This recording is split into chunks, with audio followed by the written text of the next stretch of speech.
Want to hear some gossip that involves no one you know but is actively developing? Hell yeah.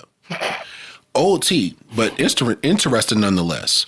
In college, I met a guy who told me he was an abuse survivor and did activism around surviving abuse. Very cool. Turns out the abuser in that situation was a girl I knew from high school who was actually coming to see me for advice the entire relationship, asking how to break up with a guy she didn't like. As I pieced this together, as I'm a journalism major, I started asking questions. Turns out the abuse aspect to him was that she would frequently ghost him and broke up with him on his birthday, which no, that's not a great partner to have. But mind you, they were 17 at the time. I'm trying really hard to recognize that I might not know her or the situation as well as I think I do. So I ask a lot of follow-up questions to try and legitimize his points.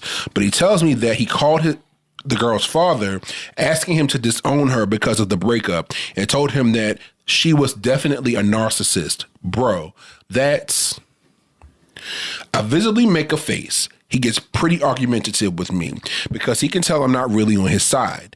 We leave that conversation and I text the girl to warn her that he's still talking about her and talk to her father just as a hey, you should know situation.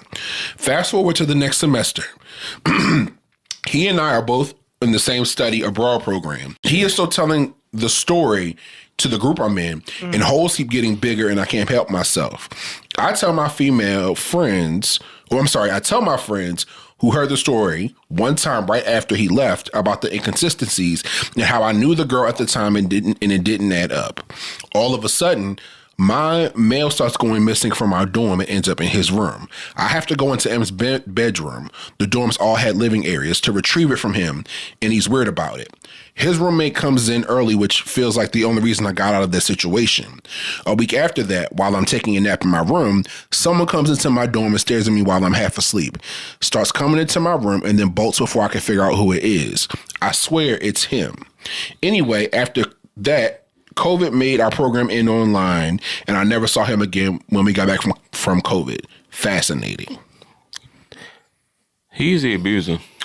This is a whole lot. The fact that you tried to have this girl's father disown her because she dumped you. Yeah, yo, he's the abuser.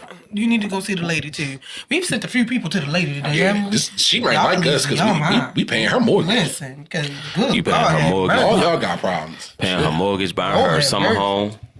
You just refinance. You just finance the boat for her.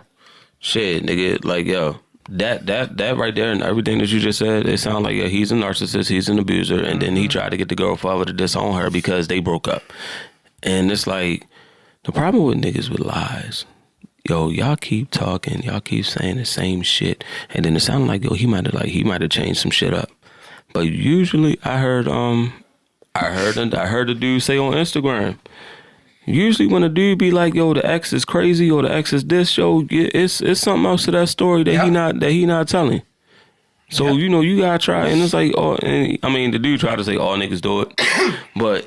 It's like, anybody that say something about their ex being crazy or whatever, you gotta try. I would do my due diligence, try to find an ex and be like, hey, what happened with y'all? If they all of their exes was crazy, it was always their fault. Yeah, he or she giving me something, he or she giving me this type of energy, but I just need to know what was going on between y'all if you feel comfortable talking.